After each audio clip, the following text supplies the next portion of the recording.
Hey docs, your tip today is about adjusting and delivering on the goods. And I've got a good friend by the name of Atle Tortensen that's delivering the adjustment. He's from Norway, and the cool thing is he's going to actually join us in Chicago to give some adjusting technique, teach doctors some great things. This is a really funny tip though, because he's adjusting someone and talking his way through it. Super articulate, one of the world's greatest adjusters, and I don't say that lightly. The guy's powerful, he's super articulate. You're going to love this marketing tip, but as he's palpating and working on his patient, the guy's got real issues that is on the table. He's also a rock star. His name is Håvard Ragnarud. Watch him squirm as he touches because it's hysterical, but you're going to dig it, and we want you to join us in Chicago June 1st and 2nd. It's our mid-year marketing bonanza, but you better hurry because our 2-for-1 offer ends April the 20th, which is coming up, and we've got some dynamite people that are going to be there. Dane Donahue, Gilles Lamarche, Dr. Brian Kelly from Life West, Pat Gintempo, Billy DeMoss. I'll be speaking. It's loaded with people that you want to hear. Check it out, but you really enjoy this. It's about 7 or 8 minutes of adjustive technique. This is phenomenal. If you're new in practice or a student, you're going to want to watch this 7 or 8 times through. It's phenomenal. Atle is the man. Check it out. See you in Chicago. All right. This is Håvard, good friend of ours from Norway. He's also a doctor. He's been having some right-sided pains. Some pains in his right ankle, some pains in his hip region here, pelvic region, a lot of problems with his shoulder, tends towards an impingement syndrome in the shoulder, so he's having pains when he's adjusting with his shoulder abducted and when he's pushing, so we're going to take a look at his shoulder as well now. The first thing I'll normally do, if you just turn around the other side here, Howard, and we'll show these guys what we're doing. The first thing I'll normally do is I'll start observing the patient for shoulder tilt, especially the forward shoulder tilt like that. He doesn't have a lot of shoulder tilt, but when you notice his scapula here, it's a little bit protracted. It's laterally rotated, and he's got a little bit of an anti-tilt, so you can see his scapular angle sticking out a little bit. Anterior tilt of the shoulder is going to create an impingement by decreasing the subacromial space. So if you try this at home, you can tilt your shoulder forward and lift your arm. You're going to feel the range of motion decreasing. The more you tilt your shoulder forward, the less range of motion and abduction you're going to get. It also affects your external rotation. So I know he's probably having some troubles with his scapula here, so I'll just start motioning, palpating him here on both sides, noticing the difference in retraction of the shoulder blades, pushing the shoulder blades medially, and it's got quite a bit of resistance on medial rotation of the shoulder blade here, and you can also feel the trigger points on the side of his shoulder blade. So you see him reacting here when we're pushing on the lateral side. Let's look at that trigger point scapula. one more time. Yeah. Hit that spot one more time. So then I'll usually start just motioning him out between here. He doesn't have a lot of trouble in between his shoulder blades and his thoracic area here, so most of his problems is stemming from the shoulder blade problem, scapular problem here. I'll check his motion down towards the side, down the side here. I always check on both sides to notice any problems with the rotation and the lateral flexion. We're working our way downwards, but he's in pretty good shape in the spine here. Once we get down towards this pelvic region, he's got a lot of problems in the upper part of his sacroiliac joint here. He's got a lot of tenderness in the upper part that usually indicates a PI ilium problem, and he's got a little bit of restricted rotation as well in the IN rotation. You see him reacting when we push it outwards. If we push it inwards, which would have been painful on an EX subluxation, it doesn't react at all. Let's take a look at that again. Show me where it looks tender. Looks tender right in there. And I check the left side, which is nice, no tenderness and good motion here in the PI. When I check for a PI, I'll push the patient's PSIS upwards. If I check for an AS, I'll push it downwards, noticing any differences between the sides, and he's cool with pushing downwards, but he doesn't like pushing upwards. I'm not going to do it to you again. I was just kidding. So I think we're going to start with adjusting the pelvis. And we're going to do the shoulder blade, and then afterwards we're going to check his right ankle to look for any trouble there. So if you just lay down on the left side. You might want to come over on the other side here, Dr. Dane, so we can really see what we're doing here. So now we're going to set up for a PI-IN ileum.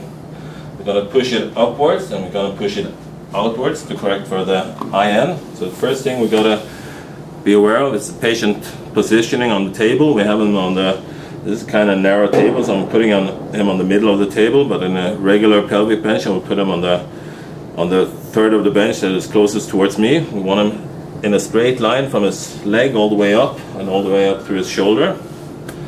So I'm going to contact, since I'm doing a PI, I'm going to contact on the PSIS here on the medial side because I want to torque it outwards, so I want to bring it laterally as well.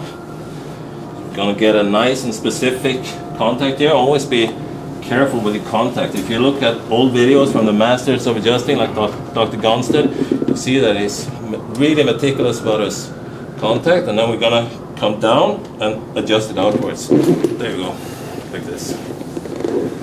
We're going to have him face down to fix that shoulder blade, so you just lay on your stomach here. Now we know that the shoulder blade is moved anterior, is anti-tilted like this, and it's protracted, so it's moved outwards. So what we're going to do is we're going to find the scapular angle here.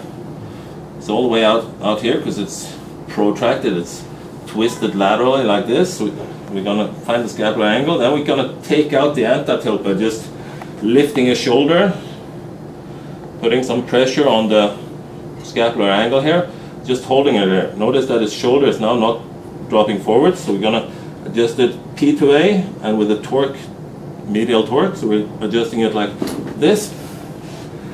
That moved really nicely. And then if you just turn around on your back, I'm going to come over to this side of the table and we're going to do the rest of the glenohumeral joint here. So what I'll do is I'll put him a little bit laterally so we get a good motioning here without getting in conflict with the edge of the table here. And what I do is I'll usually test his motion in different rotations here, and I can really feel it sticking right in this rotation. You see his face is twitching a little bit. So I'll traction it out, I'll pull towards me, then I'll come up with my leg here to create a little bit of fulcrum, and then I'll adjust it A to P and medial to lateral, like this. That's good. Alrighty then. You know, remember he had a problem with his right ankle.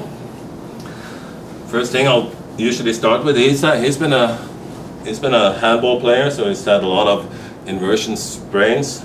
So if you just notice if you just film him from above, you'll see his calcaneus kind of has moved inwards a lot from if you compare it to this side. And usually what happens in an inversion sprain, the calcaneus moves medially and superior, and you get a lot of tenderness between the calcaneus and talus on the medial side, and usually on the wedge between that is created between the calcaneus and the cuboid on the lateral side. So we feel for that. It's a lot of tenderness there, and we also feel for the motioning, the sideways rocking of the calcaneus. We'll check him here. See, it's got a really good motion here. This side is tender, and it's got a lot of decreased motion in the lateral motion of the calcaneus. We're going to adjust this calcaneus today. Now, what I'll do is I'll stabilize the talus with between my thumb and my index finger here. So I'll reach around this talus, I'll stabilize it, then I'll contact the calcaneus with a good grip around it, like this, holding the calcaneus firmly. I'm going to pull the calcaneus out, I'm going to evert it, and I'm going to adjust it into the calcaneocuboid joint. So I'm going to pull, evert, then I'm going to adjust it with the line of direction towards his opposite knee. So we're going to want to have a good stance here, good balanced stance.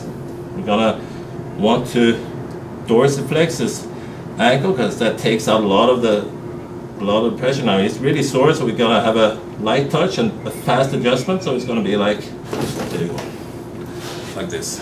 Dude. That pretty much concludes it for Hallvard. So just so you know, that's Atle. Like I said, I think he's the world's greatest adjuster. He just pulled some crazy adjustments on me. You need to know about it because that is part of your marketing, is being able to deliver on the goods. So you may be seeing him again. We're going to try and hook him up in some U.S. dates. Our patient and model today is Håvard Ragnerud. So he runs the Oslo Chiropractic Symposium in Oslo, Norway.